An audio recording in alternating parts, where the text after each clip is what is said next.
Welcome to the Money Watch Show. It's Thursday, May 25th, heading into the long weekend. I'm so excited. I love a long weekend, especially when you have a stock market holiday on the Monday.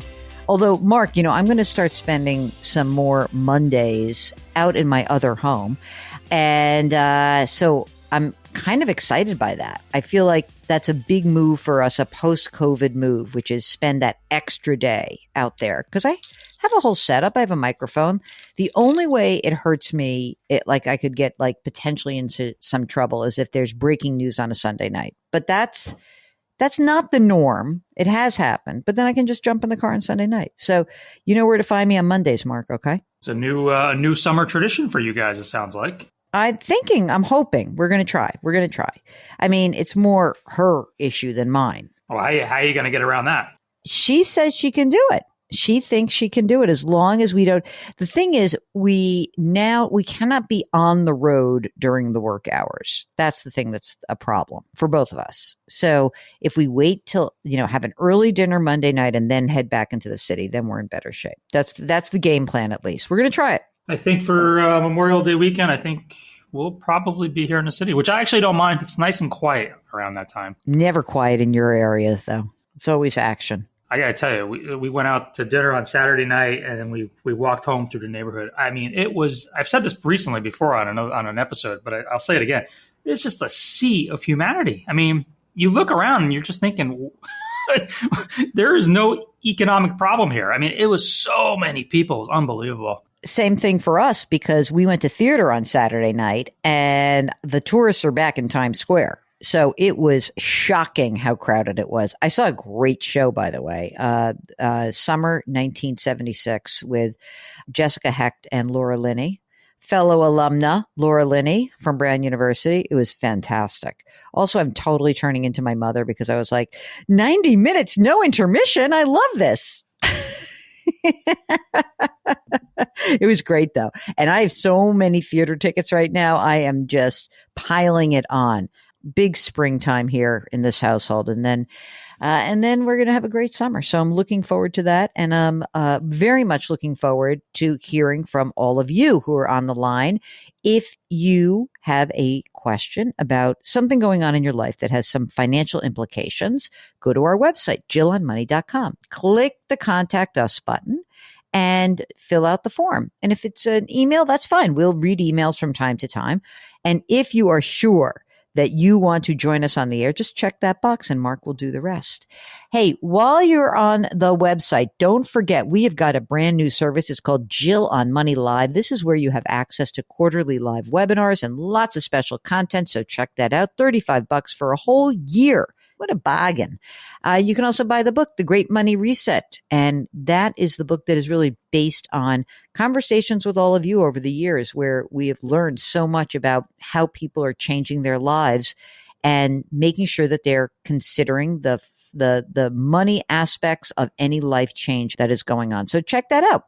All right, Mark, let us get to our listener. Florence is on with us. She is calling from Indiana. Hello, Florence. Hello. How are you? I'm doing well. Thank you so much. By the way, her name is Florence, Mark. Don't call her Flo. All right. Florence. Okay. Florence, what's going on? How can we help you out?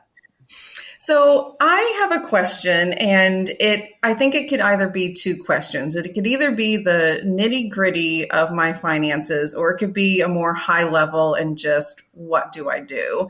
So I am very far behind, I feel, and I think the experts would tell me, on retirement. I kind of made a bad decision early on, and then became a bad decision, meaning married the wrong person. And I knew you were going to say that. I didn't even read your email, but I was like, I've made that one. I've made that mistake also. Don't worry.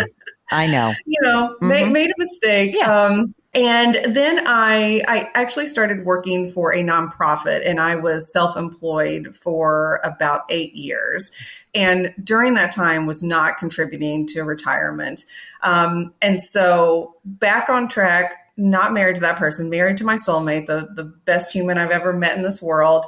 And so things are good now. And I've definitely dug myself out of multiple holes that were there because of that. But I've always been, I think the hardest part for me was I've always been very, very good with money. I've always been a saver since I was a kid. I mean, I remember going to the bank with my dad and opening up an account before I was even in grade school, I think. So I've always been a saver, always been good with money. And so it was really difficult to come out of that but be able to revert back to my old self feels good. All right. Well, congratulations. You got there. Thank you. I got there. You know what? It's not a big deal. Don't judge yourself.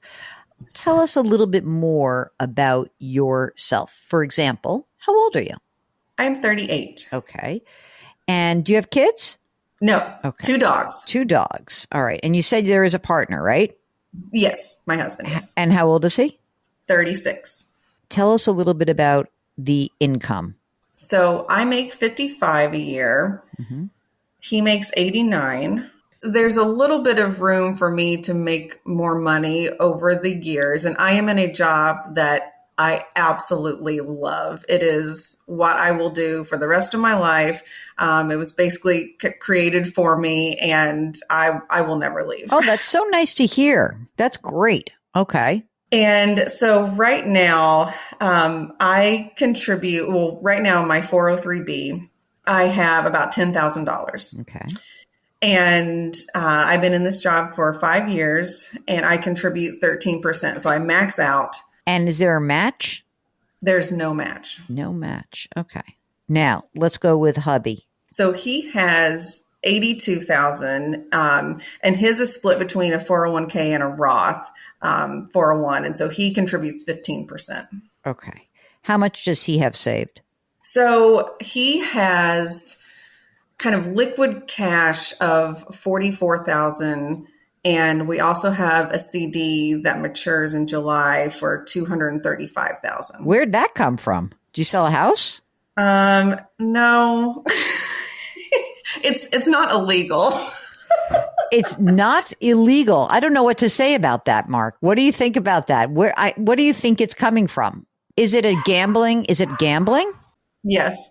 You got this $235,000 from like an awesome little hit. What about, where do you guys live? Do you own a home? So I live in a family home that we rent. Mm-hmm. How much is the rent? It's $0. Oh, so you don't rent. Correct.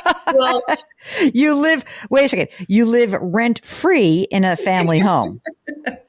Yes. Okay. It's a family home that's 100 years old. And so in lieu of rent to my mother, we are doing some much needed just maintenance and, things in a 100-year-old house that need to be done. New windows, a little bit of bathroom restoration, plumbing, all of that. Okay. And are you using the money that you have in liquid savings to do that? Or are you paying that out of your combined cash flow?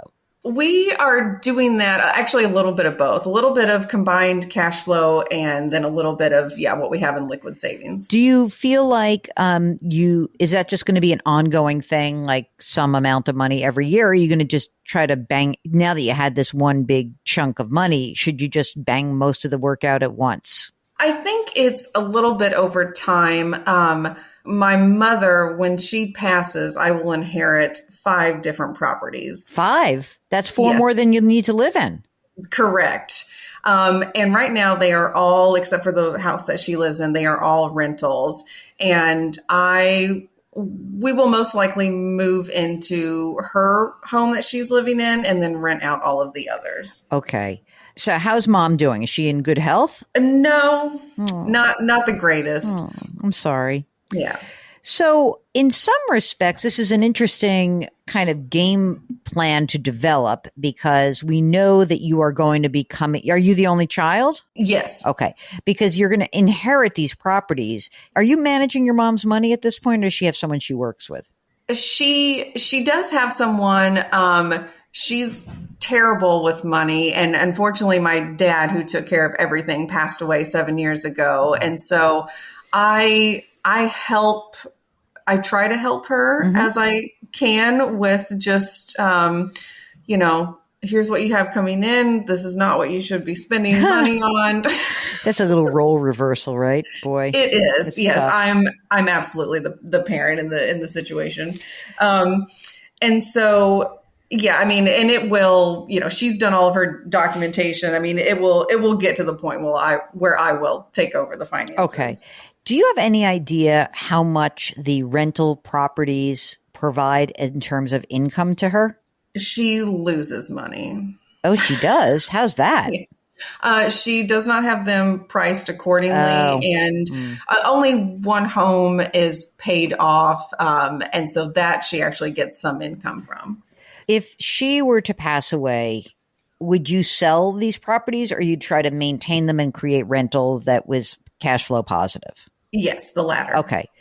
Although, when somebody does pass away, you get a step up in cost basis. So Yes.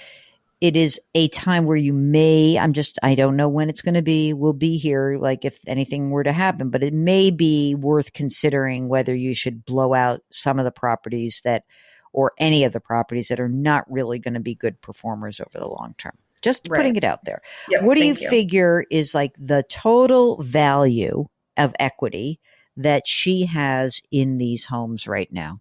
We're probably looking at between $600,000 and $700,000. Okay, got it. Tell me what else I'm missing. What about your needs, your actual spending needs between the two of you guys and the two puppies, of course? Yeah, I have an IRA and a single account. Mm-hmm. It's just an individual. Just an individual IRA account. How much is just in there? individual IRA. Yeah, so I've got 14,000 in that. Okay, Also have a high yield savings account with 24,000. that's in addition to the 44,000 that you guys have Correct. liquid. Okay, yep. Yes, correct. And then I also just opened up a Roth IRA this year. Oh, good. Is your 403b through work? Is there a Roth option? No, Dang it. Okay, but your husband does have a Roth option now. he does. Okay, good. He should be using that. What about the expenses? How much do you guys spend? About 4,000 a month. That's it? Yep. You're very frugal. I am extremely frugal. I would even like to be more frugal. No, you're fine. You're fine. You're young. All right. So what's our big question here? We went to the we did the macro. What's the micro? What brings you on with us? What's going on for you? So because of how distraught and anxious I feel about how far behind I am doing the different, by age 30, you should have X amount. By age 40, don't look at that. That's nonsense. It's just crap. It really is. It's in my head. It's in my head. I'm ready to expel it right now. When you get really anxious like that, when you're distraught and anxious, Florence, relax. Ignore that. Ignore those voices in your head. That is the past. We are in the future. You're going to be fine. Okay, let's move on. So you're distraught and you're anxious. And what do you want to know exactly? I recently reached out to a local financial planner and advisor. I knew of them, but I was on the NAFTA website and came across them. And so we met, and basically it would be a year-long financial planning that would be $3,600, but it would, take a holistic approach to my finances and investing and savings and goals. And the $3,600 was a real sticker shock. And I'm having trouble weighing with my anxiety and distress that I feel right now about future finances.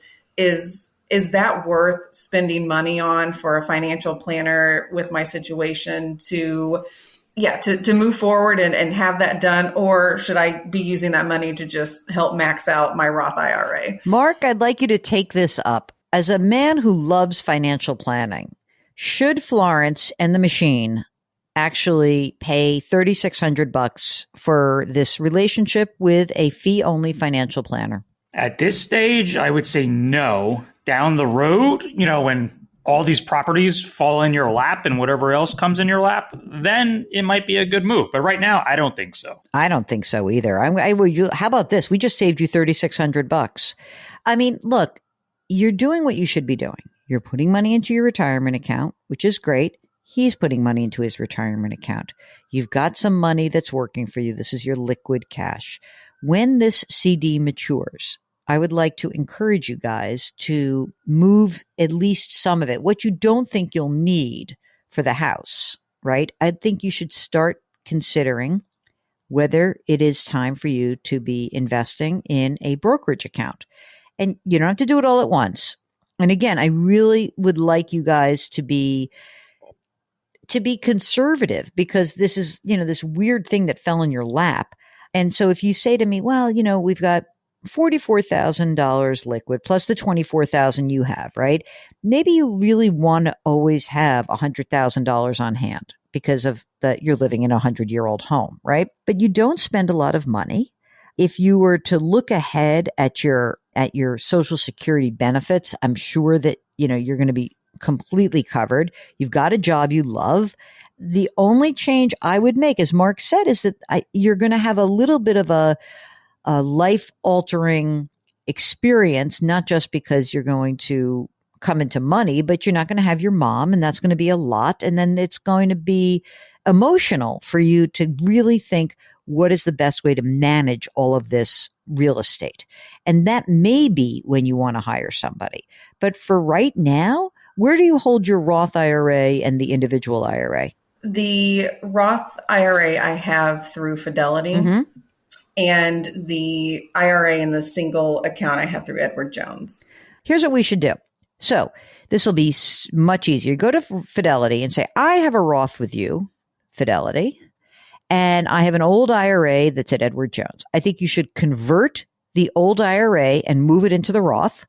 You'll have to pay tax on it, but it's going to be like not a ton of money. You're going to be, in the 22% tax bracket. And so you'll have the money to pay the tax, but convert that. Now it's all in one account and it's all at Fidelity. Now, the next thing you're going to say is, Fidelity, I want to open up a brokerage account. So you and your husband sit down and really determine, what do we need in terms of the next year? For the next, 12 months, what is the money you think you'll have to spend on the house? Just, and be conservative. If you think it's 20,000, make it 30,000, whatever it is, leave that alone. Maybe buy another, either put it into the liquid account, get a short-term CD. It's fine, whatever you do. But the rest of it, I think you can move into the brokerage account. Do you guys feel comfortable selecting investments on your own? He would say absolutely not. I feel a lot more comfortable. I mean, even for the Fidelity Roth, mm-hmm. Where to put those investments. I did some research, but that was also part of my questioning of whether or not I should, pay a financial advisor to help select those types of investments. Well, I mean, the thing that you could do is that first of all, you don't have to put all the money in at once if that freaks you out. You can put it in, you can say, I'm going to move all the money into the brokerage account. And then you can say, every month I'm going to invest $20,000, $30,000. And you can do it like, this is called dollar cost averaging. You can put some money into a bond market index and some into a stock market index and maybe an international index, and call it a day. I mean, you're young. You don't really need this money. Again, I want you to leave the money out of this brokerage account that you think you would need for the house. I don't want anything invested that you think you would need, even in the next 2 years, frankly. Then you can put the money into, 3 different index funds, a U.S. stock index, an international index, and a bond market index. And how are you on the risk? Do you have anxiety when the markets go down? Do you feel okay? What's your general outlook? I think I always have anxiety. Distraught and anxious are the 2 words I wrote down. Distraught and anxious in Indiana. I never met a Hoosier with such anxiety. I thought we just had that in New York. I didn't know that we was exporting that to the middle. Yeah, it's either extremely laid back or anxious. Those are your 2 speeds. I like it. Yeah, those are my 2 speeds. I know it's for the long run, so I constantly remind myself of that. So when things dip too much like they did last year, I didn't get too distraught over that. Okay. So it would be okay if maybe we had 60% in the U.S. stock market index, 10% in international index, and 30% in a bond index. You think you could kind of manage that? I think so. Okay. That's it. That's what you're going to do.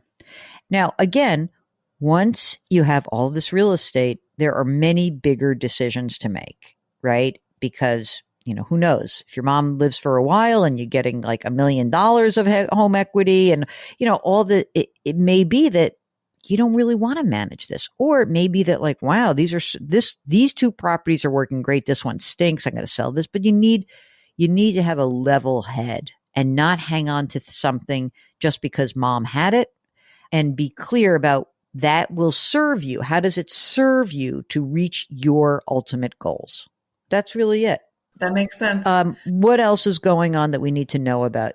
I really think that's it. So, well, here's kind of another question with this big lump sum of money. Mm-hmm. So we love lake life. Oh boy, here we go. I knew another home was coming on the horizon. Yeah. Here we go. We would love to have that opportunity. We actually have some places nearby, and we've been looking since May of 2020. Oh my! But the market is crazy. Bananas, and I'm too frugal, and I'm not going to overpay for something that it's not worth it. Mm-hmm. But it is something that we would love to be able to do. Mm-hmm. Is that just silly? No, to think about. No, okay. It's not silly. I mean, first of all, I don't know your market. I don't know how much money what are we talking about in terms of what it would cost, even if you think it's overpaying right now? What's the amount? Probably between $300,000 and $400,000 for an 800 square foot cabin. Okay. Well, maybe that's something that you use your equity from your mom's properties for. It would seem to me that right now that may not be the best idea. But then it could be a great idea. I think that's when you have when you have that infusion of cash. Yeah. But, to say, and maybe in the back of your mind, you're thinking, well, maybe if I've got $200,000 from the CD, instead of investing it in the stock market, I'll put $200,000 down on a lake house, get a mortgage. And now all of a sudden we've shifted the whole game plan.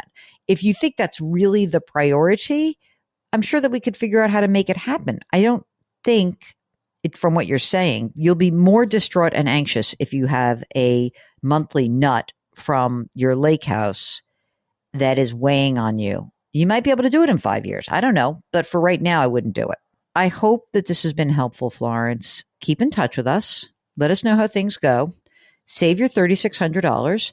Convert your traditional IRA into the Roth at Fidelity. Open up a brokerage account at Fidelity. Doesn't have to be all at once. It can be, some amount at equal increments.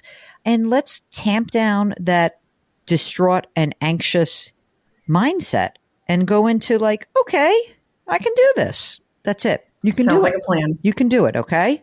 Thank you. Let us know how we can help you out, and keep on keeping on. No lake house for now. Okay. All right. If you, like Florence, are feeling distraught and anxious, or if you're feeling really good and comfortable and confident, we don't care. Whatever your mindset is, we'd love to help you out. Go to our website, JillOnMoney.com. Click the Contact Us button and let us know if you'd like to join us on the air. While you're on the website, sign up for the free weekly newsletter. It comes out every single Friday. Mark does a great job with that, and subscribe to our brand new service. It's called Jill on Money Live. This is where you have access to quarterly live webinars and more special content. The Mark I was talking about is Mark Talercio. He's the co-host and executive producer of the program. Karen Kranick is our web queen. We are distributed by Paramount Global. We drop our episodes every Tuesday and Thursday. Lift someone up. Change your work, change your wealth, change your life. Thank you for listening. We'll talk to you next week. Happy Memorial Day weekend.